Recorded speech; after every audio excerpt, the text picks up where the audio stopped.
Frederick Max मुलर, क्या शानदार व्यक्तित्व, बहुत ही शानदार व्यक्तित्व।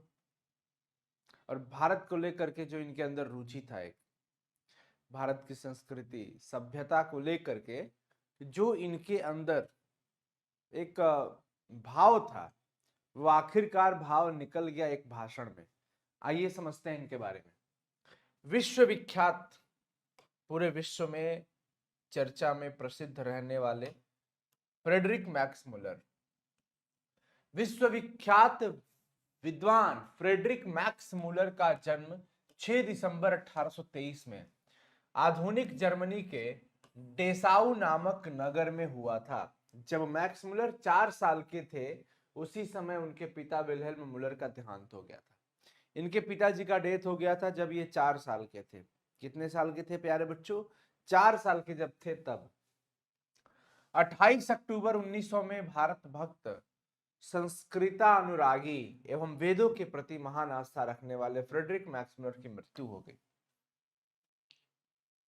देखिए क्या क्या कहा गया, भारत भक्त कहा गया इनको, भारत के प्रति भक्ति थी। संस्कृतानुरागी, संस्कृत के प्रति लगाव था, अनुराग था, प्रेम था, एवं वेदों के प्रति महान आस्था। वेदों, अब देखिए विवेकानंद जी इनको तो वेदांतियों के वेदांती कह दिए थे। वेद के बड़े जानकार थे ये, वेदों में आस्था रखते थे। जैसे हम लोग के यहाँ वेद, पुराण, रामायण, गीता, महाभारत होता है ना, वैसे ही वही वेद, जो 4 वेद होते हैं, वेदों के प्रति आस्था था इनका, वेदों के बड़े जानकार भी थे। फिर मैक्स मुलर का मृत्यु हो जाता है 28 अक्टूबर 1900 ईस्वी में। मैक्स मुलर ने हितोपदेश का जर्मन भाषा में अनुवाद प्रकाशित किया और इसी समय इन्होंने कठ और के आदि उपनिषदों का जर्मन भाषा में अनुवाद और मेघदूत का जर्मन पद्यानुवाद भी किया। बहुत सारी रचनाएं भी इन्होंने लिखा है। पिता की मृत्यु के बाद उनके परिवार की आर्थिक स्थिति बहुत ही खराब हो गई, लेकिन इनके शिक्षा दीक्षा बाधित नहीं हुई, पढ़ाई में कोई रुकावट नहीं आया। स्थिति बहुत ही दयनीय हो गई, बावजूद इसके मैक्स मुलर की शिक्षा दीक्षा बाधित नहीं हुई। पिताजी की मृत्यु के बाद उनके परिवार की आर्थिक स्थिति बहुत खराब हो गई। घर परिवार चलाना बड़ा मुश्किल हो जाता है जब सर से बाप का साया हट जाता है और जब इनकम के स्रोत होते हैं लोग तो। बावजूद इसके मैक्स मुलर की शिक्षा दीक्षा बाधित नहीं हुई। मैक्स मुलर बचपन में ही संगीत के अलावा ग्रीक और लैटिन भाषा में निपुण हो गए थे। लैटिन भाषा आप लोग जानते हो, ग्रीक भाषा का नाम आपने सुना होगा। इन दोनों में ये जानकार हो गए थे, मतलब अच्छे से इन्होंने ग्रीक भाषा का, लैटिन भाषा का ज्ञान ले लिया था। संगीत भी इनको बड़ा पसंद था। ये लैटिन भाषा में कविता लिखना भी कविता बहुत लिखा इन्होंने लैटिन भाषा में, और लैटिन भाषा में कविताएं भी लिखने लगे थे। देखें, लैटिन भाषा में इन्होंने कविता भी लिखा। मैक्स मुलर ने 18 साल की आयु में लिपजिंग विश्वविद्यालय में संस्कृत का अध्ययन करना शुरू कर दिया। लिपजिंग यूनिवर्सिटी के अंदर, लिपजिंग विश्वविद्यालय के अंदर ये संस्कृत का स्टडी करना शुरू कर दिए। तो ये सवाल पूछा जा सकता है कि फ्रेडरिक मैक्स मुलर लिपजिंग विश्वविद्यालय में कितने वर्ष की आयु में संस्कृत का अध्ययन करना शुरू किया? क्या जवाब दोगे आप सब लोग? 18 वर्ष की आयु में। कितने वर्ष की आयु कहोगे भाई बाबू? 18 वर्ष।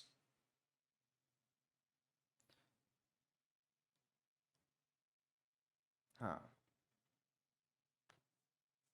18 वर्ष की आयु में, और संस्कृत का अध्ययन। और किस विश्वविद्यालय से? लिपजिंग विश्वविद्यालय। यहां पे आपको तीनों चारों चीज याद रखना है। 18 वर्ष याद रखना है, लिपजिंग विश्वविद्यालय याद रखना है, और संस्कृत याद रखना है। सम्मान देखिए, इज्जत, ये इतने बड़े विद्वान थे कि इनकी विद्वानता से प्रभावित होकर के रानी विक्टोरिया, विक्टोरिया का नाम आपने सुना होगा, विक्टोरिया जी ने इनको निमंत्रण किया भाषण के लिए। सुनिएगा।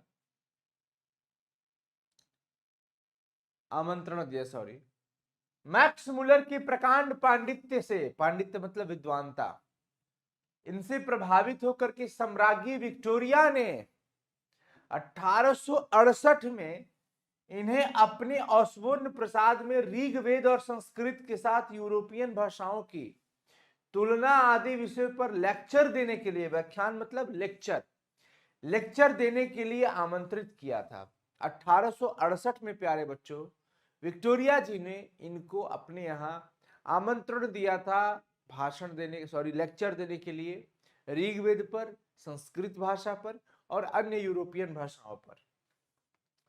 इनके इस भाषण को सुनकर विक्टोरिया इतनी प्रभावित हुई कि इन्होंने मैक्स मुलर जी को नाइट की उपाधि दे दी। तो विक्टोरिया जी ने मैक्स मुलर को कौन सी उपाधि दी? नाइट की। लेकिन फ्रेडरिक मैक्स मुलर इस उपाधि को इतना तुच्छ समझे, इतना छोटा उपाधि लगा उनको कि उन्होंने स्वीकार करने से मना कर दिया। विक्टोरिया इतनी प्रभावित हो गई उनके इस भाषण को सुन करके, इस लेक्चर को सुन करके प्रभावित हुई कि इन्हें नाइट की उपाधि प्रदान कर दी। लेकिन मैक्स मुलर को यह पदवी, ये उपाधि बहुत तुच्छ लगी और उन्होंने अस्वीकार कर दिया, यानी स्वीकार नहीं किया था इन्होंने। मैक्स मुलर वैदिक तत्व ज्ञान को मानव सभ्यता का मूल स्रोत मानने वाले विद्वानों में अग्रणी माने जाते। यह हमारी सभ्यता संस्कृति से बड़ी मिलते जुलते विचार रखते थे।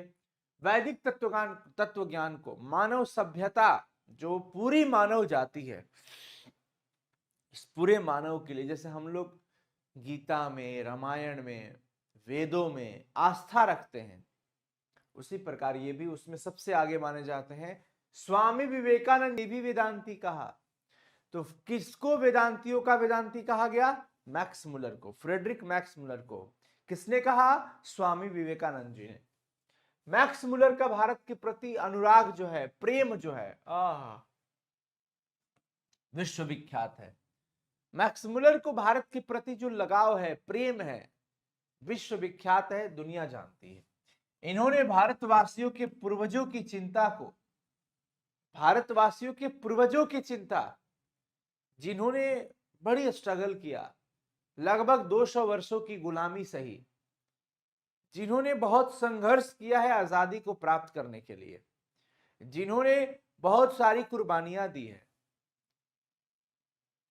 तो वो सब कुछ इन्होंने देखा है और उनकी चिंता को एकदम यथार्थ रूप में सबके सामने उजागर भी किया है।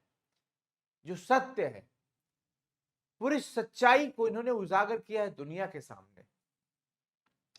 ये जो हमारा पाठ है कि हम भारत से क्या सीखें, भारत से हम क्या सीखें, प्रस्तुत जो पाठ है भारत से हम क्या सीखें, ये भारतीय सिविल सेवा हेतु चयनित युवा अंग्रेज अधिकारियों के आगमन के अवसर पर संबोधित भाषणों की श्रृंखला का एक अंश है। ये भाषण का छोटा सा हिस्सा है। ये चैप्टर लिखा है ना, भारतीय सिविल सेवा हेतु चयनित युवा अंग्रेज अधिकारियों के आगमन के अवसर पर ये जो भाषण दिया गया था उसी का एक अंश है। इसका भाषांतरण किया है डॉक्टर भवानी शंकर त्रिवेदी जी ने। भवानी शंकर त्रिवेदी जी ने इसको अनुवाद किया है। मैक्स मुलर ने भाषण में भारत की प्राचीनता एवं विलक्षणता का प्रतिपादन करते हुए नए आए हुए अधिकारियों को यह बताया कि विश्व की सभ्यता हमेशा से ही भारत की संस्कृति से बहुत कुछ सीखती है और ग्रहण करती आई है। देखिए, अंग्रेजों के सामने इन्होंने ये बात उजागर किया कि भारत वो देश है जिससे पूरा विश्व सीखते आया है। भारत की संस्कृति ऐसी संस्कृति है जो पूरे विश्व को बहुत कुछ सिखाती है। तो प्यारे बच्चों, इनका बहुत लगाव था भारत के प्रति, बहुत अनुराग था इनका। उनके लिए भी यह एक सौभाग्यपूर्ण अवसर है कि वे भी भारत और उसकी सभ्यता संस्कृति से बहुत कुछ सीख जान सकते हैं।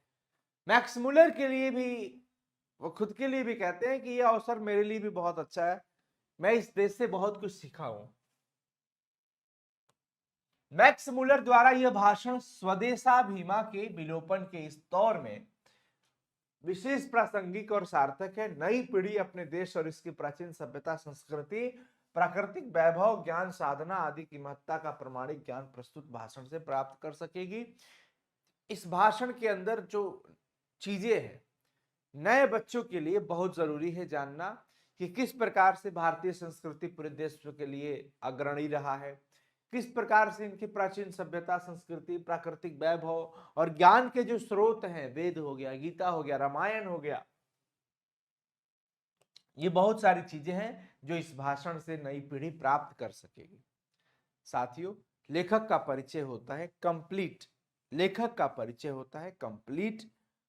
मैंने आप लोगों को इनका नाम याद रखने के लिए एक ट्रिक दिया था कि भारत से हम क्या सीखें, तो मैक्सिमम सीखो अपने देश से, जितना ज्यादा हो सके मैक्सिमम। तो मैक्सिमम से मैक्स मुलर का नाम याद रहेगा कि इस चैप्टर के लेखक कौन है प्यारे बच्चों, मैक्स मुलर जी हैं, मैक्स मुलर। फिलहाल हम ये चैप्टर पढ़ने जा रहे हैं। फ्रेडरिक मैक्स मुलर की नजर में भारत एक बहुत ही शानदार देश रहा है। अपनी सभ्यता और संस्कृति से पूरे विश्व में अपनी पहचान बनाए रखा है। कौन? भारत देश। फ्रेडरिक मैक्स मुलर की नजर में देखिए, स्टार्ट करते हैं। सर्वविध संपदा और प्राकृतिक सौंदर्य से परिपूर्ण कौन सा देश है? यदि आप मुझे इस भूमंडल का अवलोकन करने के लिए कहें तो बताऊंगा कि वह देश है भारत। वह देश है भारत। सर्वविध संपदा, सभी तरह से सर्वविध संपदा और प्राकृतिक सौंदर्य, मतलब सब कुछ से परिपूर्ण, प्राकृतिक सुंदरता से परिपूर्ण कौन सा देश है? अगर ये सवाल मुझसे कोई पूछेगा तो मैं पूरे भूमंडल का अवलोकन करूंगा, देखूंगा, समझूंगा और उसके बाद मैं बताऊंगा कि वो देश है सिर्फ और सिर्फ भारत। वो देश कौन है प्यारे बच्चों? भारत। भारत जहां भूतल पर ही स्वर्ग की छटा निखर रही है, भूतल पे ही, ग्राउंड पर ही, यहाँ की धरती पर ही स्वर्ग का नजारा देखने को मिलता है। इतना सुंदर है हमारा भारत देश। यदि आप यह जानना चाहें कि मानव मस्तिष्क की उत्कृष्टतम उपलब्धियों का सर्वप्रथम साक्षात्कार किस देश ने किया है और किसने जीवन की सबसे बड़ी समस्याओं पर विचार कर उनमें से कईयों के ऐसे समाधान ढूंढ निकाले हैं कि प्लेटो और कांट जैसे दार्शनिकों का अध्ययन करने वाले हम यूरोपियन लोगों के लिए भी वे मनन के योग्य है, तो मैं यहां भी भारत का ही नाम लूंगा। मेरे से कोई ये पूछे या कोई ये जानना चाहता है कि मानव मस्तिष्क की उत्कृष्टतम उपलब्धि का सबसे पहला साक्षात्कार किस देश ने किया? भारत ने किया। जीवन की सबसे बड़ी बड़ी समस्याओं पर विचार करके उनका समाधान भी किस देश ने निकाला है? भारत ने। और यदि यूनानी, रोमन और सेमेटिक जाति के यहूदियों की विचारधारा, एक सेकंड, मैं बुक इसलिए रखा हूं बच्चों क्योंकि कभी कभी इसमें हो जाता है ना, टाइपिंग मिस्टेक हो जाता है कभी कभी।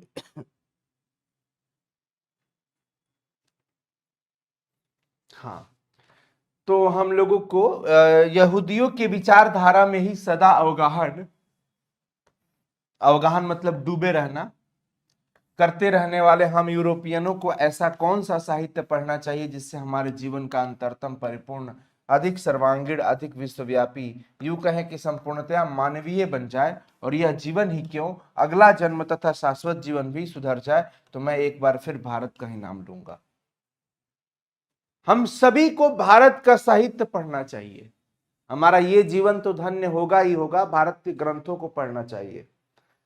सिर्फ यही जीवन क्यों, अगला जन्म भी तथा शाश्वत जीवन भी हमारा सुधर जाए। कौन सा ऐसा साहित्य पढ़ना चाहिए? तो मैं कहूंगा भारत का ही साहित्य पढ़ना चाहिए। भारत देश का ही मैं नाम लूंगा। ये कौन नाम दे रहा है भाई? Frederick Max Muller. जो लोग आजकल के भारत में घूम कर आए हैं उन लोगों को अधिकतर भारत के कलकत्ता, बंबई, मद्रास या दूसरे शहरों को ही याद है, जबकि मेरा अधिकतर ध्यान सच्चे अर्थों में भारत के नागरिक ग्रामवासियों की ओर ही रहा है, क्योंकि सच्चे भारत के दर्शन वही हो सकते हैं।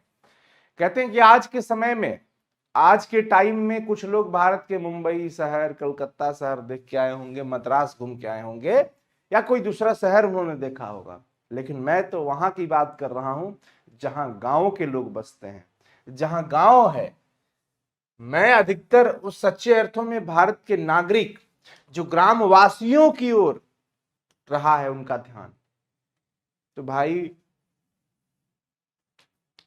सच्चे भारत के दर्शन कहां हो सकते हैं? गांव में। ध्यान रखिएगा, सवाल बनता है, सच्चे भारत का दर्शन कहां हो सकता है भाई? गांव में। 2-3 हजार वर्ष पुराना ही क्यों, आज का भारत भी ऐसी अनेक समस्याओं से भरपूर है जिनका समाधान 19वीं सदी के हम यूरोपियन लोगों के लिए भी उतना ही वांछनीय है। केवल हमारे पास उस भारत को पहचान सकने वाली दृष्टि की आवश्यकता है। कहते हैं पहले का ही क्यों, आज भी कई ऐसी समस्याओं हैं जिसका समाधान जरूरी है यूरोपियन लोगों के लिए। तो अगर हम उस नजरिया से देखें तो भारत को पहचानने की दृष्टि होनी चाहिए। यदि आपकी अभिरुचि की पैठ किसी विशेष क्षेत्र में है तो उसके विकास और पोषण के लिए आपको भारत में पर्याप्त अवसर मिलेगा। आप किसी भी कैटेगरी के हो, मतलब इच्छा को लेकर के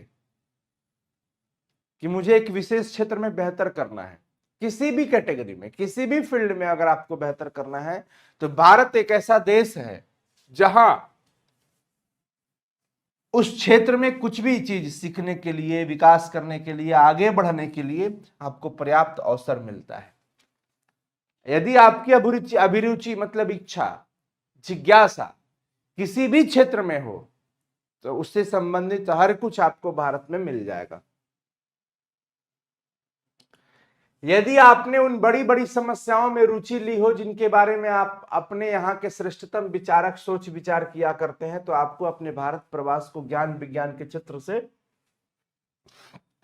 निर्वासन समझ लेने की कोई आवश्यकता नहीं। यदि आप भू विज्ञान में रुचि रखते हैं तो हिमालय से श्रीलंका तक का विशाल भू प्रदेश आपकी प्रतीक्षा कर रहा है। यदि आप वनस्पति जगत में विचरना चाहते हैं तो भारत एक ऐसी फुलवारी है जो हरकस जैसे अनेक वनस्पति वैज्ञानिकों को अनायास ही अपनी ओर आकृष्ट कर लेती है। मतलब फ्रेडरिक मैक्स मुलर हर एक क्षेत्र के बारे में बता रहे हैं कि आप किसी भी क्षेत्र में जाना चाहते हैं, चाहे भू विज्ञान में जाइए तो आपको देखिए हिमालय से श्रीलंका तक विशाल भूभाग आपका इंतजार कर रहा है। जाइए, पढ़िए, रिसर्च करिए, देखिए, घूमिए, समझिए। वनस्पति जगत में अगर आप कुछ बेहतर करना चाहते हैं तो भारत में ऐसी ऐसी फुलवारी, भारत खुद एक ऐसी फुलवारी है जहां उनके जैसे बड़े बड़े वनस्पति वैज्ञानिक यहां पर आकर के चीजों को समझते हैं, बूझते हैं। यदि आपकी रुचि जीव जंतुओं के अध्ययन में है तो आपका ध्यान श्री हैंकल की ओर अवश्य होगा, जो इन दिनों भारत की कंतारों की छानबीन के साथ ही भारतीय समुद्र तट से मोती भी बीन रहे हैं। भारत का यह निवास काल उनके जीवन के सबसे सुनहले सपने की साकारता जैसा है। यदि आप निर्वंश विद्या में, निर्वंश विद्या मतलब मानव शास्त्र में, यदि आप मानव शास्त्र में अभिरुचि रखते हैं तो भारत आपको एक जीता जागता संग्रहालय ही लगेगा। मतलब आप जिस भी क्षेत्र में जाना चाहते हो, भारत में हर वो चीज है जिस पर आप रिसर्च कर सकते हैं, जिस पर आप अच्छे से अध्ययन कर सकते हैं, घूम सकते हैं, समझ सकते हैं। आ रहा है समझ में?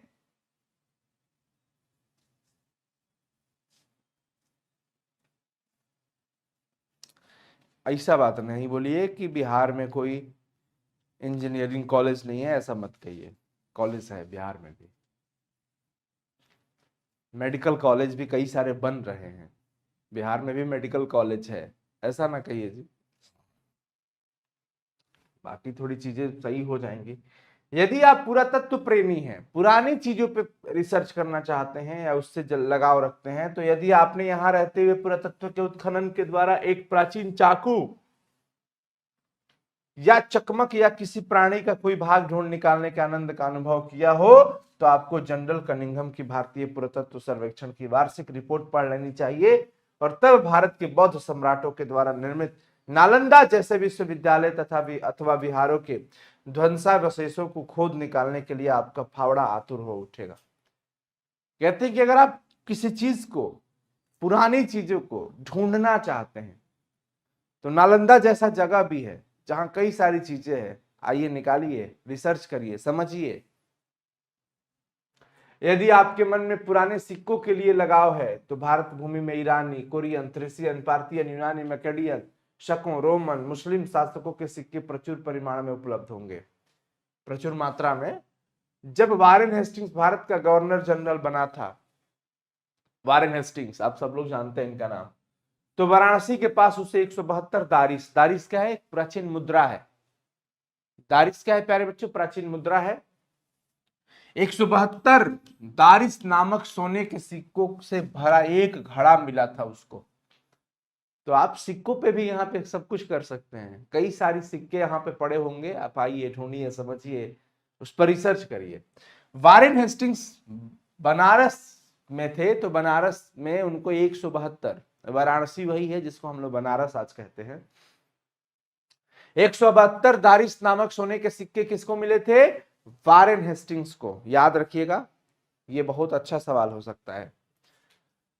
वारेन हेस्टिंग्स ने अपने मालिक ईस्ट इंडिया कंपनी के निदेशक मंडल की सेवा में सोने के सिक्के यह समझकर भिजवा दिए कि यह एक ऐसा उपहार होगा जिसकी गणना उसके द्वारा प्रेषित सर्वोत्तम दुर्लभ वस्तुओं में की जाएगी, और इस प्रकार वह स्वयं को अपने मालिकों की दृष्टि में एक महान उदार व्यक्ति प्रमाणित कर देगा। यह अपने आप को अच्छा साबित करने के लिए, अच्छा व्यक्तित्व बनाने के लिए, अपना एक अलग पहचान बनाने के लिए अपने मालिक ईस्ट इंडिया कंपनी के जो निदेशक मंडल समिति थी उनको भिजवा दिया। ये सोने का घड़ा, सोने के सिक्कों से भरा घड़ा भिजवा दिया, ताकि एक तो उपहार ऐसा होगा जिसकी मतलब सबसे उत्तम टॉप क्लास की कैटेगरी में रखा जाएगा मेरा उपहार उनको, और मैं उनके नजर में ईमानदार, अच्छा व्यक्तित्व वाला बन जाऊंगा। मतलब अपने को ये अच्छा बनाने की कोशिश किया। किंतु उन दुर्लभ प्राचीन स्वर्ण मुद्राओं की यही नियति थी कि कंपनी के निदेशक उनका ऐतिहासिक महत्व समझ ही न पाए। लीजिए, उस सिक्कों से भरा घड़ा का महत्व कंपनी के मालिक ने समझ ही नहीं पाया कि ये क्या है, क्या इसका इतिहास है, और उन्होंने उन मुद्राओं को गला डाला। लीजिए, गला दिया, गला दिया,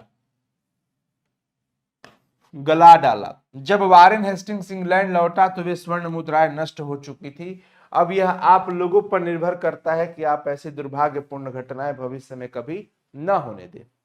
यह भाषण है, और इस भाषण में पूरी पब्लिक को ये बता रहे हैं कि बनारस में वारेन हेस्टिंग्स को 172 दारिस सोने के सिक्के मिले थे, घड़ा मिला था।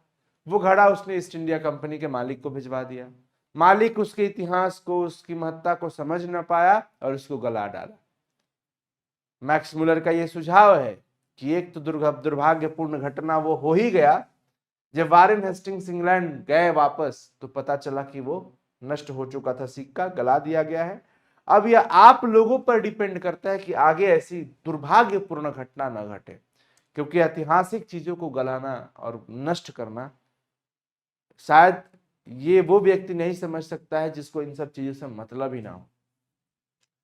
दैवत विज्ञान पर, भारत के प्राचीन शास्त्रों पर, प्राचीन वैदिक दैवत विज्ञान के कारण जो नया प्रकाश पड़ा है, उसके फलस्वरूप संपूर्ण दैवत विज्ञान को नया स्वरूप प्राप्त हो गया है। किंतु बावजूद इसके कि सच्चे दैवत विज्ञान की एक आधारशिला रखी जा चुकी है, इस विज्ञान की व्यापक रूपरेखाएं अभी निर्मित होनी है, और यह कार्य जितने सही ढंग से भारत में हो सकता है वो अन्य कहीं नहीं। देखिए भाई, हमारे यहाँ शास्त्र नाम की भी चीजें हैं प्यारे बच्चों, आप सभी लोग जानते हो कि नहीं? हमारे यहाँ शास्त्र नाम की भी चीज है। विज्ञान भी एक मतलब एक कहिए कि हमारे पास कई सारे शास्त्र हैं, देव विज्ञान जिसको कहा जाता है। तो आज कई ऐसी चीज होती है जिसका प्रमाण शास्त्रों में मिलता है, जिसका प्रमाण शास्त्रों में मिलता है, शास्त्रों में मिलता है प्रमाण। तो कह रहे हैं कि अगर आप देव विज्ञान पर भी रिसर्च करना चाहते हैं और देव विज्ञान पर अगर कुछ समझना चाहते हैं, तो उसके लिए सही ढंग से कार्य करने के लिए एक ही मात्र जगह है, वो है भारत, अन्यत्र कहीं नहीं, और दूसरा कोई जगह नहीं हो सकता। नीति कथा के अध्ययन के क्षेत्र में जो अच्छी अच्छी बातें होती है, नीति कथाएं होती है, उसके अध्ययन के क्षेत्र में भी भारत के कारण नव जीवन का संचार हो चुका है, क्योंकि भारत के कारण ही समय समय पर अनेकों प्रकार के साधन और रास्तों के द्वारा अनेक नीति कथाएं पहले से पूर्व से पश्चिम की ओर आती रही है। हमारे यहाँ प्रचलित कहावतों और दंत कथाओं का प्रमुख स्रोत अब बौद्ध धर्म को माना जाने लगा है, किंतु यहाँ भी अनेक समस्याएं ऐसी है जो अपने समाधान की प्रतीक्षा कर रही है। उदाहरण के लिए शेर की खाल में गद्दा की कहावत को ही ले लीजिए। यह कहावत सबसे पहले यूनान के प्रसिद्ध एवं प्राचीनतम दार्शनिक प्लेटो के कटिलस में मिलती है। सुनिए, कह रहे हैं कि जो कहावतें हैं, जो कथाएं हैं, वो भी, उस पर भी अगर आपको कुछ करना है तो उसके लिए भारत है। उसके लिए क्या है प्यारे बच्चों? भारत है, भारत। कई सारी कहावतें भी मिलती है। क्या यह कहावत पूर्व से उधार ली गई थी? और इसी प्रकार हम न्योले या चूहे से संबंध उस नीति कथा को भी ले सकते हैं जिसे एफ्रोडाइट ने एक सुंदरी के रूप में परिवर्तित कर दिया था, किंतु जो एक चूहे को देखते ही तत्काल उसकी ओर आकृष्ट हो गई थी। यह भी संस्कृत की कथा से सर्वांश में मिलती जुलती एक कहानी है, किंतु प्रश्न यह उपस्थित होता है कि यह कहानी यूनान में कैसे पहुंची और वहां ईसा पूर्व 4वीं सदी में स्टूटिस की कहानियों में स्थान कैसे पा गई। इस क्षेत्र में भी अभी बहुत काम करना होगा।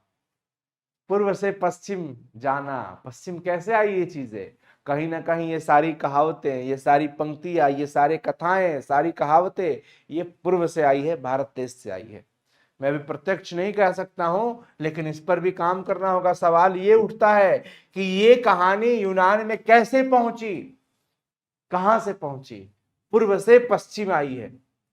हमें इससे भी और अधिक प्रयत्न युग में प्रवेश करना होगा। वहां भी भारत तथा पश्चिम की अनेक दंत कथाओं में आश्चर्यजनक अनुरूपता मिलेगी।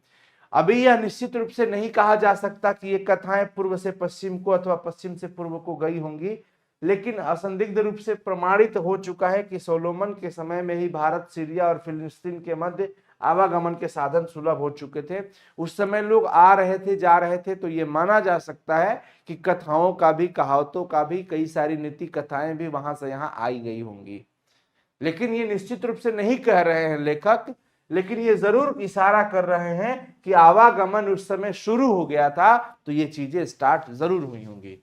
कुछ संस्कृत शब्दों के आधार पर मैं इस निष्कर्ष पर पहुंचा हूं कि हाथी दांत, बंदर, मोर और चंदन आदि जिन वस्तुओं के फिर से निर्यात की बात बाइबल में कही गई है, वे वस्तुएं भारत के सिवा किसी अन्य देश से नहीं लाई जा सकती। उनके यहाँ ये सब शब्द कहां से आए? ये बाइबल में जो लिखा गया, ये कहां से आया शब्द? ये भारत के अलावा किसी अन्य देश से नहीं मिल सकता है। यह मान लेने का भी कोई कारण नहीं प्रतीत होता कि भारत तथा फारसी की खाड़ी, फारस की खाड़ी, 1 मिनट में देख लेता हूं।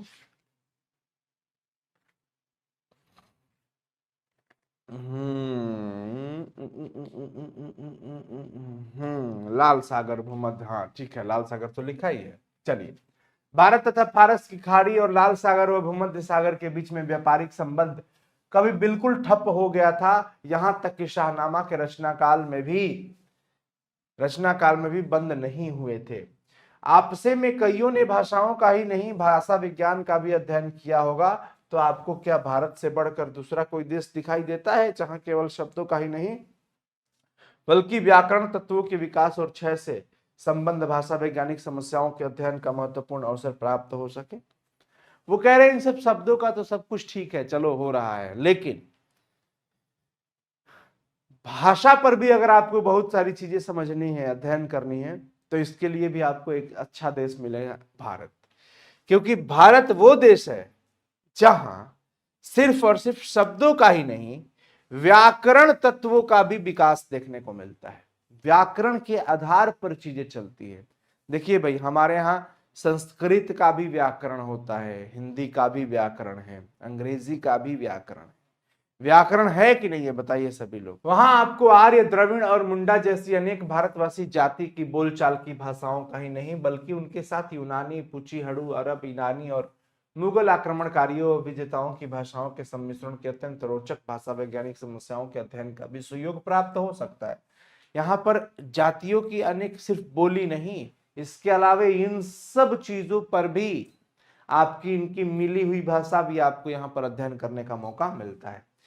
यदि आप विधि शास्त्र या कानून के विद्यार्थी हैं, लॉ के स्टूडेंट हैं, तो आपको विधि संहिताओं के एक ऐसे इतिहास की जांच पड़ताल का अवसर मिलेगा जो यूनान, रोम या जर्मनी के ज्ञात विधि शास्त्रों के इतिहास से हमेशा अलग होते हुए भी इनके साथ समानता और विभिन्नताओं के कारण विधि शास्त्र के किसी भी विद्यार्थी के लिए उपयोगी सिद्ध हो सकता है। उदाहरण के लिए हम धर्म सूत्रों या समयाचारिक सूत्रों को ही ले लें। ये धर्म सूत्र मानव धर्मशास्त्र जैसे प्रवर्ती विधि ग्रंथों की आधारभूत सामग्री उपलब्ध कराते हैं।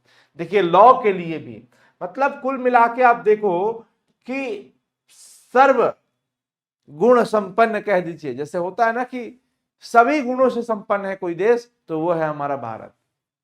यदि आप लोगों को अत्यंत सरल राजनीतिक इकाइयों के निर्माण और विकास से संबंध प्राचीन युग के कानून के पुरातन रूपों के बारे में इधर जो अनुसंधान हुए हैं, रिसर्च हुए हैं, उनके महत्व और विशेषता को परख सकने की क्षमता प्राप्त करनी है, तो आपको इसके लिए आज भारत की ग्राम पंचायतों में आपको प्रत्यक्ष दर्शन का सुयोग अनायास ही मिल जाएगा। अगर आप राजनीतिक क्षेत्र में जाना चाहते हैं, विधि व्यवस्था को देखना चाहते हैं कि किस प्रकार से चीजें सुचारू तरीके से चलाई जाती है, किस तरीके से ये गांव-गांव में ये पुराने जो कानून चल रहे हैं, तो आज उसके लिए भी आपको भारत में जाना पड़ेगा और भारत की ग्राम पंचायतों को देखना पड़ेगा। वहां पे ये सारा चीज देखने को मिल जाएगा। भारत में प्राचीन स्थानीय शासन प्रणाली या पंचायत प्रथा को समझाने का बहुत बड़ा क्षेत्र उपस्थित है। भारत में इस क्षेत्र को समझने के लिए बहुत बड़ा अवसर है और बहुत बड़ा क्या है, क्षेत्र उपस्थित है वहां पर, जहां पर आप ग्राम पंचायत, स्थानीय शासन प्रणाली और पंचायत प्रथा, आप पूरी व्यवस्था को समझ सकते हैं। भारत में धर्म के वास्तविक उद्भव, इसके प्राकृतिक विकास तथा उसके अपरिहार्य क्षयमान रूप का प्रत्यक्ष परिचय मिल सकता है।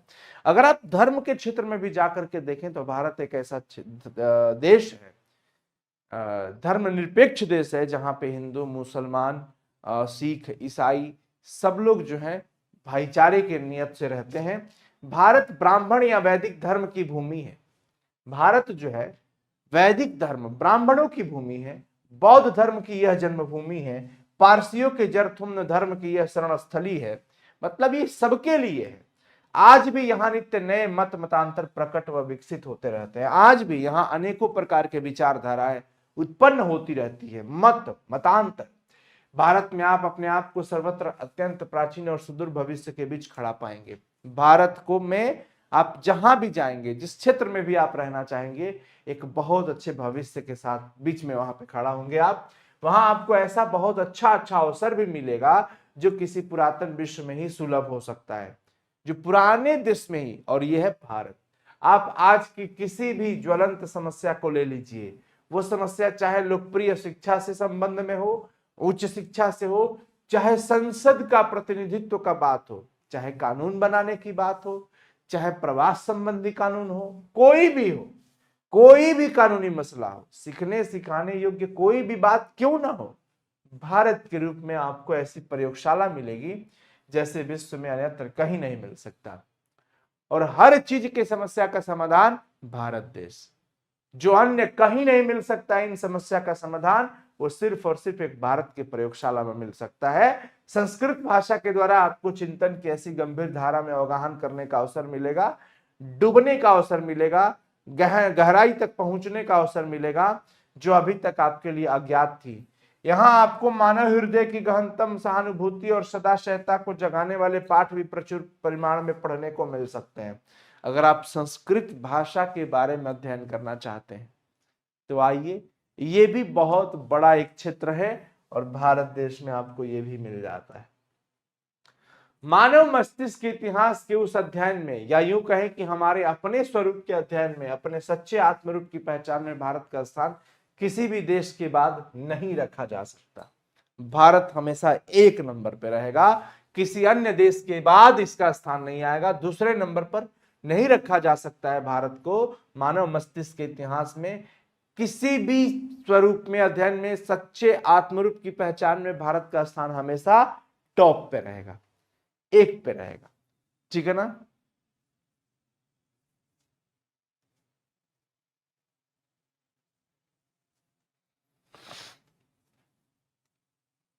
मानव मस्तिष्क के चाहे किसी भी क्षेत्र को आप अपने विशिष्ट अध्ययन का विषय क्यों न बना ले, चाहे वह भाषा का क्षेत्र हो, चाहे धर्म का, दैवत विज्ञान का, दर्शन का, विधि शास्त्र का, कानून का, रीति रिवाज का, परंपरा का, प्राचीन कला का, शिल्प का, पुरातन विज्ञान का, इनमें से किसी भी क्षेत्र में, प्रत्येक क्षेत्र में रिसर्च करने के लिए, अध्ययन करने के लिए, भले ही आप चाहें या ना चाहें, आपको भारत का ही शरण लेना पड़ेगा। चाहे आप किसी भी क्षेत्र में अध्ययन करना चाहते हैं, इसके लिए आपको भारत की शरण लेनी ही होगी, क्योंकि मानव इतिहास से संबंध अत्यंत बहुमूल्य और अत्यंत उपादेय प्रमाणिक सामग्री का एक बहुत बड़ा भाग भारत है। और सिर्फ भारत में ही वो सारी चीजें हैं, पुरानी से पुरानी चीजें, यहाँ पे संग्रहालय है जहाँ पे कई सारी चीजें रखी गई हैं। बस चाहिए, अध्ययन करिए, भारत का शरण लेना ही पड़ेगा, भारत में आना ही पड़ेगा, आप किसी भी क्षेत्र में बेहतर करना चाहते हैं तो। यदि आप भारत के इतिहास के किसी एक अध्याय का भी सम्यक अध्ययन, व्याख्या, विवेचन कर लेते हैं तो आप पाएंगे कि हमारे स्कूलों और कॉलेजों में पढ़ाए जाने वाले इतिहासों के सब अध्याय मिलकर एक क्षण के लिए भी उसकी बराबरी नहीं कर सकता। मैक्स मुलर जी कहते हैं अपने इस भाषण में लोगों को संबोधित करते हुए कि सुनो,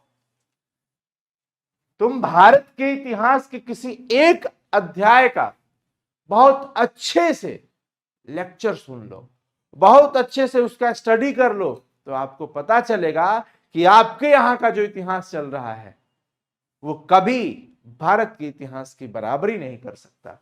आपके कॉलेज और स्कूल में पढ़ाए जाने वाले इतिहास के सभी चैप्टर मिल करके भी एक पल के लिए उसकी बराबरी नहीं कर सकता, भारत के इतिहास की बराबरी नहीं कर सकता, भारत के अध्याय का बराबरी नहीं कर सकता। मैं अभी आज के भारतीय साहित्य की चर्चा करना तो नहीं चाहूंगा, किंतु भारत की उस अत्यधिक पुरानी भाषा की चर्चा जरूर करूंगा जिसका नाम है संस्कृत। अब हमारी सबसे प्राचीन भाषा क्या है प्यारे बच्चों? संस्कृत ही तो है। हमारी सबसे प्राचीन भाषा क्या है? संस्कृत है। बताइए आप सब लोग, ये भारत की हिस्ट्री के बारे में बता रहे हैं।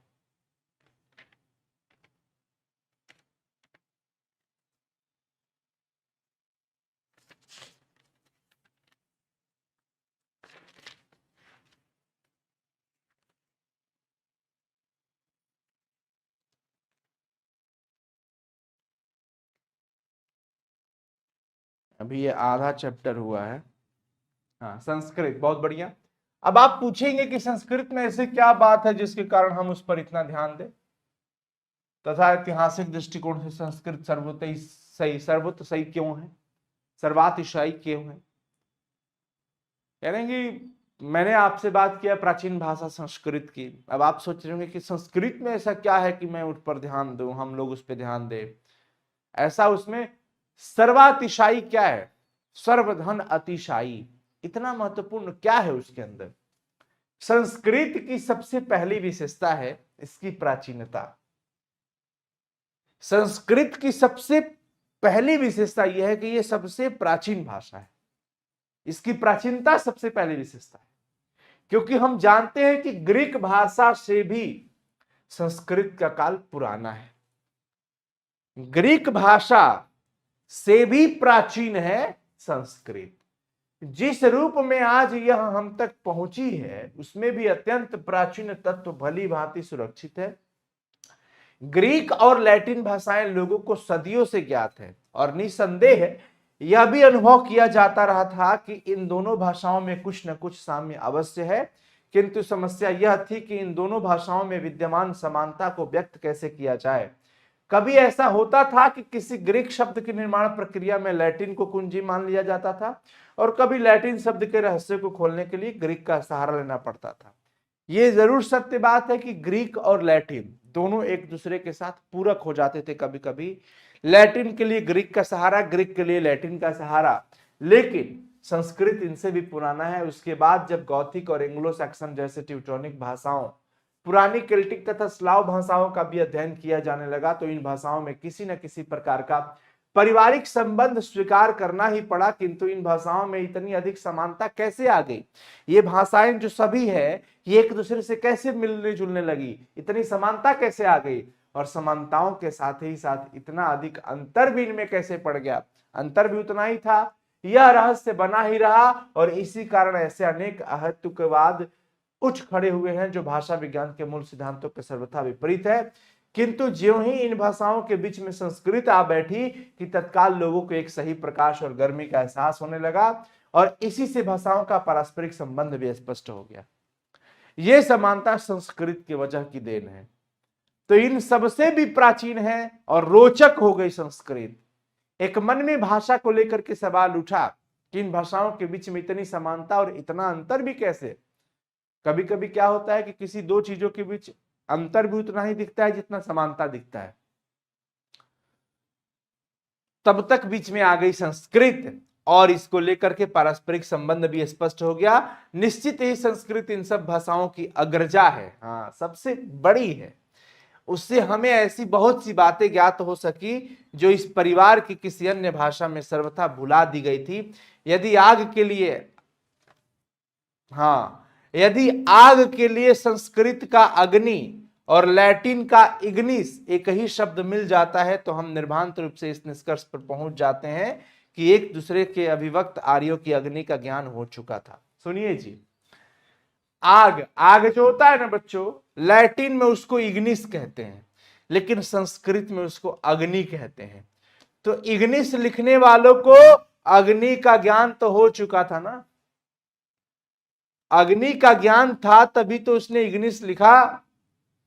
इग्निस जो है वो अग्नि से मिलता जुलता है, तो इनको अग्नि का ज्ञान हो चुका था, यानी संस्कृत पहले थी, संस्कृत पहले थी।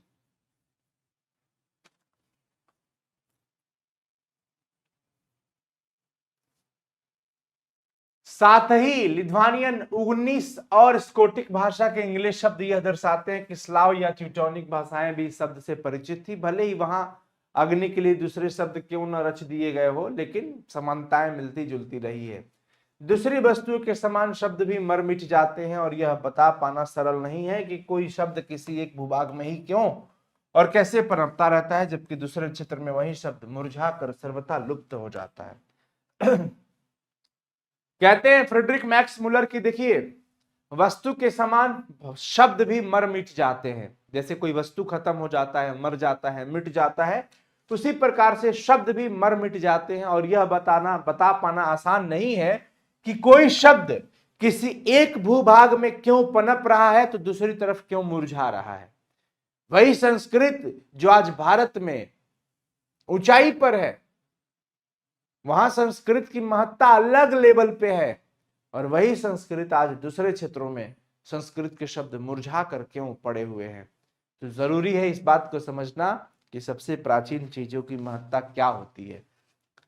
कल्पना कीजिए कि यदि हम यह जानना चाहे कि आर्य लोग अनेक शाखाओं में विभक्त होने से पहले चूहे के बारे में जानते थे या नहीं, उनको चूहा शब्द के बारे में पता था कि नहीं, तो हमें आर्य भाषाओं के शब्दकोश देखने होंगे, डिक्शनरी देखना होगा। वहां हम पाएंगे कि संस्कृत में इसे मुष, संस्कृत में मुष, ग्रीक में मुस, लैटिन में मुस, पुरानी स्लावोनिक में माइस और पुराने उच्च जर्मन में मूस कहते हैं।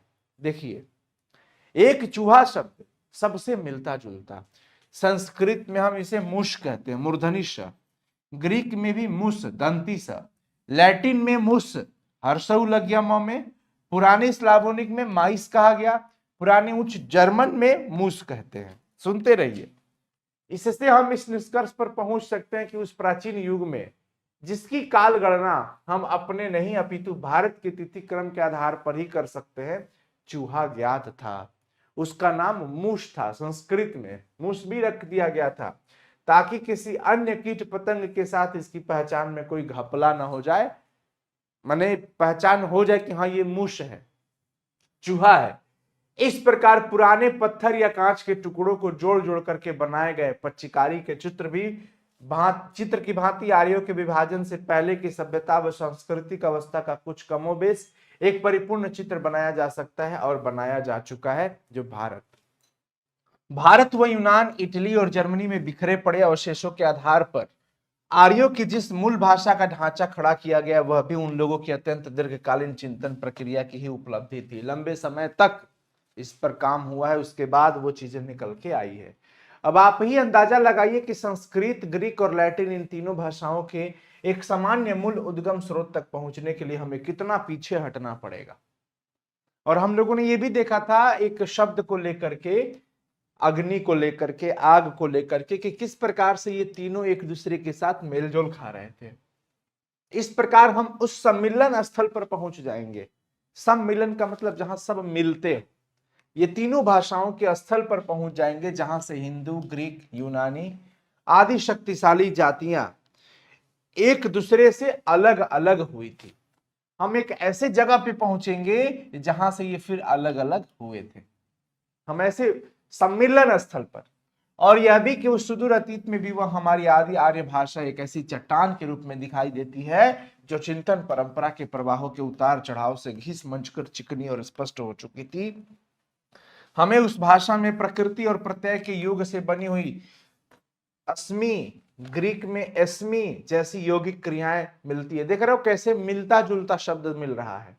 मैं हूं जैसे भाव को व्यक्त करने के लिए भला किन्हीं दूसरी भाषाओं में अस्मि जैसा शुद्ध उपयुक्त शब्द कहां मिल पाएगा। अस्मि है, आप सब लोग जान रहे हो ना जी, ये आर्य भाषा में ही मिल सकती है। ये सिर्फ और सिर्फ कहां मिल सकता है भाई, सिर्फ आर्य भाषा में मिल सकता है। उन भाषाओं में खड़ा होता हूं या ठहरता हूं, मैं जीता हूं, मैं उगता या उत्पन्न होता हूं, या मैं बदलता हूं जैसी क्रियाएं भले ही मिल जाए, किंतु अस्मि, अस्मि का मतलब मैं हूं, यह क्रिया तो केवल आर्य भाषाओं में ही उपलब्ध हो सकती है, सिर्फ और सिर्फ आर्य भाषाओं में मिल सकती है। भारत, मैं इसे ही वास्तविक अर्थों में इतिहास मानता हूं, और यह एक ऐसा इतिहास है जो राज्यों के दुराचारों और अनेक जातियों की क्रूरताओं की अपेक्षा कहीं अधिक ज्ञातव्य और पठनीय है। फ्रेडरिक मैक्समुलर कहते हैं, अपने आप को संबोधित करते हुए, कि मैं इसे ही वास्तविक अर्थों में इतिहास मानता हूं। एक भाषा बोलना एक मां के दूध पीने से भी बढ़कर एक आत्मकता का परिचायक होता है। बिल्कुल सही बात है। एक भाषा बोलना मां के दूध पीने से भी बढ़कर एकता का परिचय देता है। जब भी हम लोग अगर हिंदी बोलते हैं तो हम अपने कहीं ना कहीं हिंदुस्तान में एकता की भावना को व्यक्त करते हैं। जब हम कोई बोली बोलते हैं भोजपुरी, तो भोजपुरी बोली, उसी प्रकार से ये एक भाषा बोलना एक मां के दूध पीने से भी बढ़कर होता है। और भारत की पुरातन भाषा संस्कृत सारभूत रूप से वही है जो ग्रीक, लैटिन और एंग्लो सैक्सन भाषाएं हैं। यह एक ऐसा पाठ है जिसे हम भारतीय भाषा और साहित्य के अध्ययन के बिना कभी न पढ़ पाते। सही बात है। संस्कृत भैया ये यहीं से है, इसका उद्गम ही यहीं से हुआ है। और ये जो आर्यों की भाषा है भाई, बहुत ही शानदार भाषा है। और देखिए कह रहे हैं कि और भारत यदि हमें इस एक ही पाठ के सिवा कुछ भी न पढ़ा पाता तो भी हम इससे इतना कुछ सीख जाते जितना दूसरी कोई भी भाषा कभी न सिखा पाती। भारत अगर सिर्फ इसके अलावा इससे ही इतना कुछ सीख जाते हैं, क्या है, यह एक ऐसा पाठ है जिसे हम भारतीय भाषा और साहित्य के अध्ययन के बिना कभी नहीं पढ़ पाते। हाँ, और ये जो हमने पढ़ा ये भारत में ही संभव है। अगर भारत ये भी हमें नहीं पढ़ा पाता तो भी हमें वहां बहुत कुछ सीखने को मिलता। अगर नहीं पढ़ा पाता भारत तो भी हम इससे इतना कुछ सीख जाते जितना दूसरी कोई भाषा कभी न सिखा पाती। यानी वो भारत की इस भाषा का महत्व दे रहे हैं। संस्कृत भाषा के बारे में कह रहे हैं। संस्कृत भाषा और उसका साहित्य, याद रहे कि यह साहित्य 3000 से भी अधिक लंबे काल तक फैला हुआ है और यूनान व रोम के संपूर्ण साहित्य से भी कहीं अधिक विशाल है। कह रही है संस्कृत 3000 वर्ष पुराना, उससे भी पुराना इसका इतिहास बड़ा है। इसका, संस्कृत का, इतना बड़ा जितना कि यूनान और रोम का संपूर्ण साहित्य भी नहीं होगा। मुझे उस एक दिन की भी याद है जब इतनी गर्मी थी कि किसी काम में मन ही नहीं लग रहा था। लेखक कह रहे हैं तभी एक शांत कक्षा में हमारे एक मास्टर डॉक्टर क्ली ने बताया कि भारत में एक ऐसी भाषा बोली जाती थी जो ग्रीक और लैटिन के ही क्यों जर्मन रूसी के भी सर्वथा समान थी। उन्होंने बताया, डॉक्टर क्ली ने बताया कि भारत में एक ऐसी भाषा बोली जाती थी जो सिर्फ और सिर्फ ग्रीक और लैटिन के ही समान नहीं थी, बल्कि जर्मन और रूसी के भी सर्वथा समान थी। यह सुनकर पहले तो हम लोगों ने सोचा कि मास्टर साहब शायद आज हल्के फुल्के मूड में हैं और कुछ मजाकिया बातें कर रहे हैं, किंतु मास्टर साहब ने तो तत्काल संस्कृत, ग्रीक और लैटिन के सांख्यवाचक शब्द, सर्वनाम, समान धातुरूम बोर्ड पर लिख दिखाए। तब तो हमारे सामने ऐसे तथ्य उपस्थित थे जिनके आगे नतमस्तक होना ही पड़ा। तो संस्कृत वो भाषा है जो सिर्फ और सिर्फ लैटिन और ग्रीक के समान नहीं, बल्कि जर्मन और रूस के समान भी रहा है। प्यारे बच्चों, यहां तक समझ में आ रहा है ना? ये हमारे देश के महत्व के बारे में बता रहे हैं, हमारे यहाँ की भाषाओं के महत्व के बारे में बता रहे हैं। संस्कृत भाषा को सबसे प्राचीन कह रहे हैं। वो कह रहे हैं कि यहीं से अन्य भाषाएं भी निकली है, समानता दिखता है अन्य भाषाओं के साथ।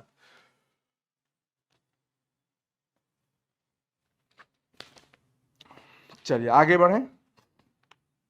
यस, भारत के बारे में एक प्रकार से सुनिश्चित ज्ञान को मैं अपने व्यापक तथा इतिहास के ज्ञान के लिए आवश्यक मानता।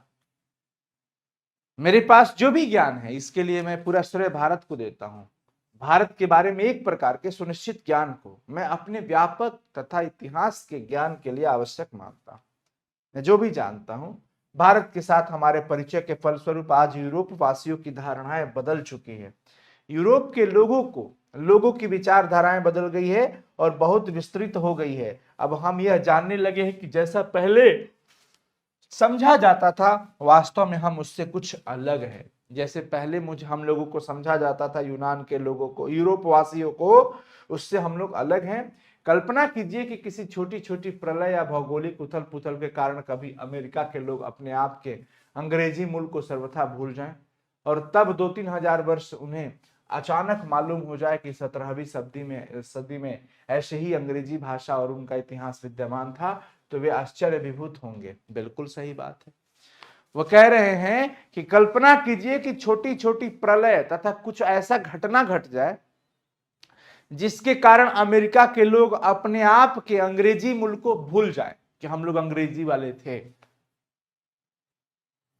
और उसके बाद 2-3 हजार वर्ष बाद उनको पता चले, अचानक पता चले कि 17वीं सदी में हम लोग अंग्रेजी हमारा था, कैसे था, हम कैसे बोलते थे। तो उनको उनके इतिहास के बारे में जब पता चलता है तो वो उनको आश्चर्य हो जाता है, उनको खुशी होती कि अरे हमारा इतिहास ऐसा था, हम अंग्रेजी मूल के ही थे, हमारी अंग्रेजी ऐसी थी। होता है ना? संस्कृत की खोज से हमारे लिए आज ठीक वैसी ही स्थिति उत्पन्न हो गई है। जब काफी समय बाद, 3000 वर्ष बाद भी हमें पता चल रहा है कि हमारी संस्कृत भाषा कितनी पुरानी है और कैसे उद्गम, कैसे निकली है ये, और किन किन भाषाओं से मिलजुल रही है। प्यारे बच्चों, आप सब लोग जानते हो भाषा की जननी संस्कृत को कहा जाता है। भाषा की जननी किसको कहा जाता है? संस्कृत को कहा जाता है। संस्कृत से कई भाषाएं निकली है। तो वही कह रहे हैं कि जिस प्रकार अंग्रेजों के लिए वो शॉकिंग न्यूज होता, वैसे हमारे लिए भी संस्कृत की खोज हमारे लिए ठीक वैसी ही स्थिति उत्पन्न कर रही है। इसके कारण हमारी ऐतिहासिक चेतना में एक नया अध्याय जुड़ गया है कि हमारा संस्कृत क्या है, कैसे था, कहां से आया, ये सब कुछ, और हमारे भूले बिसरे बचपन की मधुर स्मृतियां फिर से साकार हो उठी। सब कुछ हमारा इतिहास पता चल रहा है।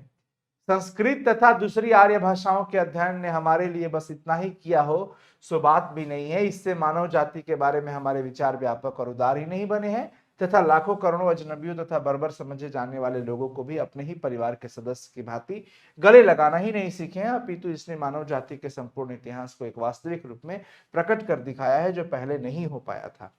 भाषा से एकता का पता चलता है, और संस्कृत जिस प्रकार से पता चला संस्कृत को लेकर के, तो इसका भाव ये है कि हमें पूरी मानव जाति को एकत्व भाव में रहना होगा, और हमारे लिए, हम सब के लिए किसी एक विशेष धर्म, किसी एक विशेष जाति के लिए नहीं, अपितु पूरी मानव जाति के संपूर्ण इतिहास को एक वास्तविक रूप में प्रकट कर दिखाया है संस्कृत तथा दूसरी आर्य भाषाओं ने। भाषा विज्ञान के द्वारा हमने अब तक जो निष्कर्ष निकाले हैं वे संस्कृत की सहायता के बिना कदापि नहीं प्राप्त किए जा सकते थे। बिना संस्कृत को लेकर के हम भाषा विज्ञान के बारे में जो भी हम जानते हैं, जो भी निष्कर्ष निकालते हैं, जो भी हमारे किताबों में है, वो संस्कृत के साथ ही संभव है, बिना संस्कृत के संभव नहीं है। जो मैं अर्थ बता रहा हूं उसको समझना है, जो मैं अर्थ बता रहा हूं सिर्फ उसको अभी समझने की कोशिश करिए। ये चैप्टर थोड़ा सा आप लोगों को लगेगा कि क्या लेक्चर चल रहा है, तो ये लेक्चर ही था, चूंकि भाषण है ये। संस्कृत भाषा बड़ी प्राचीन भाषा है, संस्कृत से ही कई सारी भाषाएं निकली है और इसके बारे में पता चला है लेखक को करीब 3000 वर्ष बाद। तो 3000 वर्ष बाद पता चला है तो वो उसको सेलिब्रेट कर रहे हैं और वो बता रहे हैं कि हमारे लिए ये बहुत अच्छा पल है जब हमें हमारे इतिहास के बारे में पता चला हो। समझ रहे हो आप लोग? बताओ बच्चों।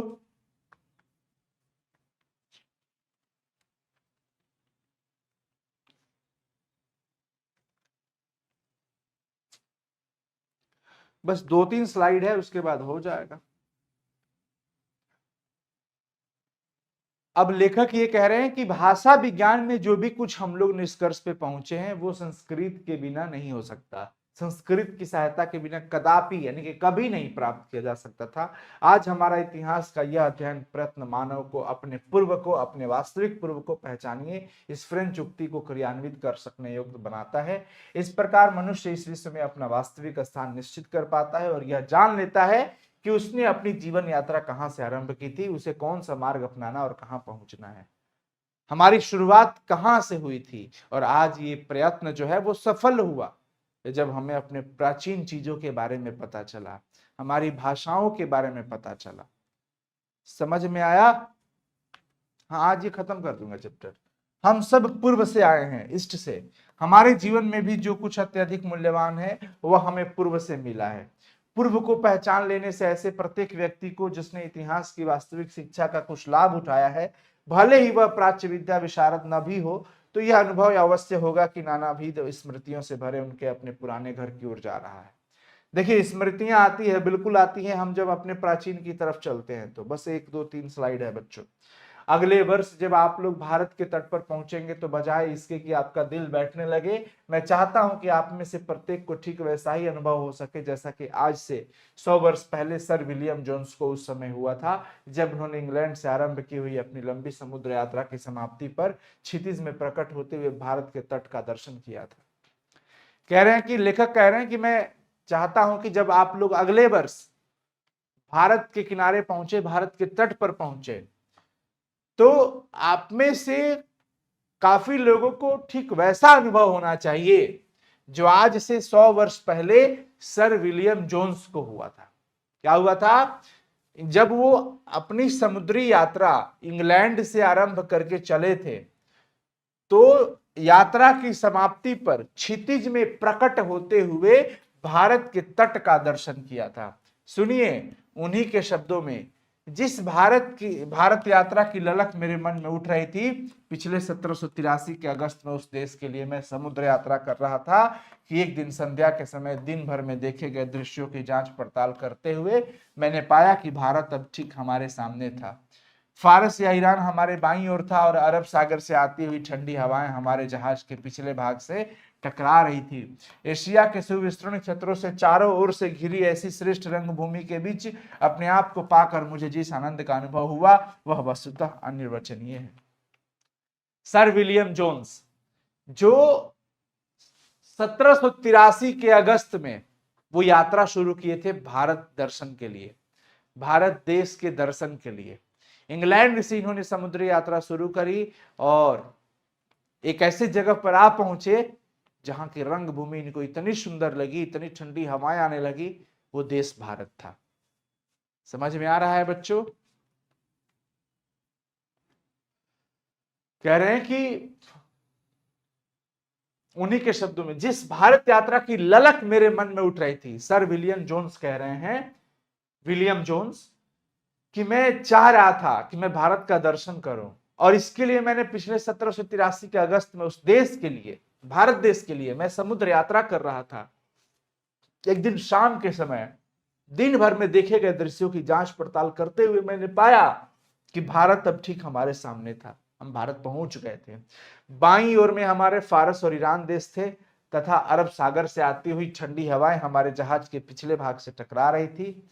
एशिया महादेश के इस सबसे बड़े, हम लोग एशिया महादेश में आते हैं ना, सबसे बड़े क्षेत्र की ओर से घिरी एक ऐसी रंगभूमि, जो श्रेष्ठ रंगभूमि के बीच अपने आप को पाकर मुझे जिस आनंद का अनुभव हुआ वो अब क्या ही कहा जाए। तो वही लेखक कर रहे हैं कि जैसा उनको महसूस हुआ था, मैं चाहता हूं अगले वर्ष जब आप लोग भारत जाएं तो आपको भी वैसा ही महसूस हो।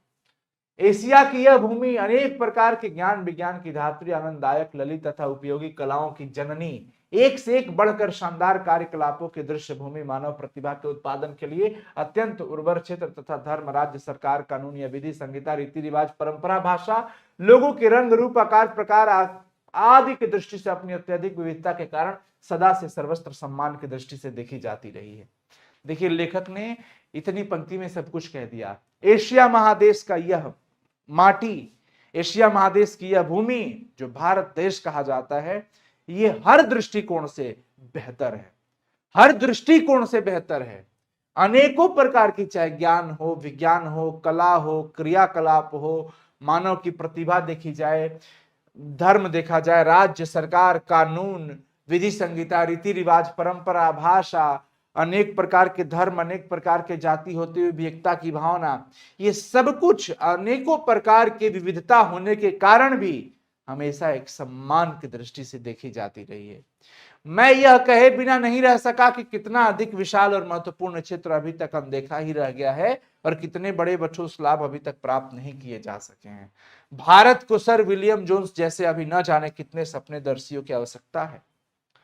भारत को ऐसे ही सपने देखने वालों की आवश्यकता है भारत के प्रति, जैसे सर विलियम जोन्स का था, जिन्होंने भारत देश के दर्शन के लिए ललक रखे थे अपने दिल के अंदर, और उसके लिए उन्होंने समुद्र यात्रा भी शुरू की और आखिरकार उस क्षितिज पर पहुंच गए जहां पे एक श्रेष्ठ रंगभूमि का दर्शन हो पाता है उनको। वैसे ही स्वप्नदर्शी की भी जरूरत है जो भारत देश के लिए जाएं और वहां पे अपने ज्ञान विज्ञान हर क्षेत्र में अपने आप को, वहां की पूरी उर्वर क्षेत्र है, उर्वर का मतलब उपजाऊ, ऐसा जहां पे आपको सब कुछ मिलेगा।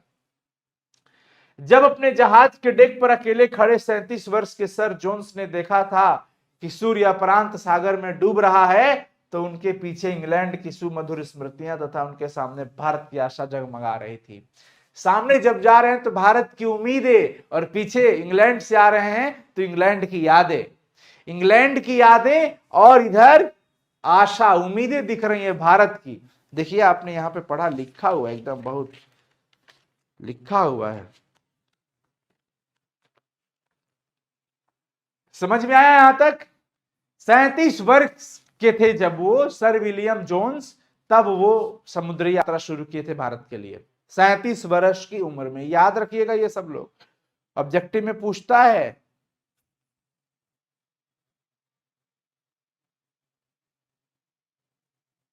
वर्णिका भी पढ़ाएंगे भाई, टेंशन मत लीजिए। पहले ये बताओ, समझ में आ गया यहां तक? आशा जगमगा रही थी, इंग्लैंड की स्मृतियां, इंग्लैंड की यादें। जब आप कहीं से कोई जगह छोड़कर जाते हो तो आपकी वहां की याद आती है, सिर्फ यादें रहती है, और आगे जहां जा रहे हो वहां की उम्मीदें दिखती है, वहां की आशाएं दिखती है, वहां याद नहीं दिखता। वहां अभी तो क्योंकि पहली बार आप जा ही रहे हो। वही सर विलियम जोन्स के साथ हुआ। उन्हें ईरान तथा उनके प्राचीन सम्राट मानो प्रत्यक्ष रूप से उपस्थित लग रहे थे। अरब सागर की शीतल मंद समीर हवाएं के झोंके उन्हें झुला रहे थे। बिल्कुल ऐसे स्वप्नदर्शी ही यह समझ सकते हैं कि अपने स्वप्नों को साकार और अपनी कल्पनाओं को वास्तविकता में परिणत कैसे किया जा सकते हैं। वैसे ही लोगों की जरूरत है, और वैसे ही व्यक्ति को पता होता है कि किस प्रकार अपने सपने को साकार किया जाता है और काल्पनिक को कैसे वास्तविक में बदला जाता है। 37 वर्ष की उम्र में उन्होंने ये अपना सपना पूरा कर पाया था, इंग्लैंड से भारत की समुद्री यात्रा करके। समझ में आया? और जो बात या स्थिति आज से 100 वर्ष पहले थी, ये 100 वर्ष पहले की बात आज भी वैसे ही है। आप ये मत सोचिए कि मतलब उस समय उनको बहुत अच्छा लगा था 100 वर्ष पहले का भारत और 100 वर्ष बाद का भारत।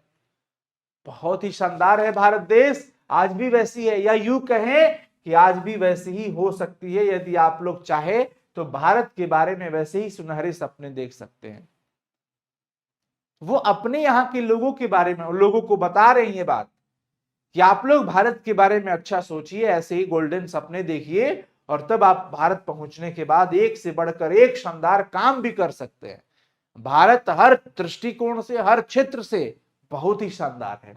आप लोग विश्वास रखें, यद्यपि सर विलियम जोन्स ने कलकत्ता पहुंचने के बाद से अब तक प्राच्य देशों के इतिहास और साहित्य के क्षेत्र में एक से बढ़कर शानदार बड़ी बड़ी अनेक विजय प्राप्त की हैं, तथापि किसी भी नए सिकंदर को यह सोचकर निराश नहीं होना जाना चाहिए कि गंगा और सिंध के पुराने मैदानों में अब उसके लिए विजय करने को कुछ भी शेष नहीं रहा। ये मत सोचो, बहुत कुछ है अभी विजय प्राप्त करने के लिए, जीतने के लिए बहुत कुछ है, पाने के लिए बहुत कुछ है। उस मिट्टी पर जा करके देखो, वहां ज्ञान, विज्ञान, क्रियाकलाप, कला, सब कुछ दृष्टिकोण से बेहतर चीजें हैं, उर्वर क्षेत्र है। जैसे मिट्टी उर्वर होती है तो फसल देती है, वैसे ही भारत पूरी तरह से उर्वर है। जो भी आपको चाहिए, जिस क्षेत्र में चाहिए, वो वहां पर मिल जाएगा आपको। ये नहीं सोचना है कि वहां विजय प्राप्त करने के लिए शेष कुछ नहीं रहा, बहुत कुछ है। साथियों, ये चैप्टर हमारा कंप्लीट होता है। ये थोड़ा ऐतिहासिक तरह का था, तो हो सकता है आप लोगों को कोई शब्द नहीं समझ पाए होंगे, लेकिन मैं ओवरऑल आपको समझाने की कोशिश किया हूं, आपको घबराना नहीं है।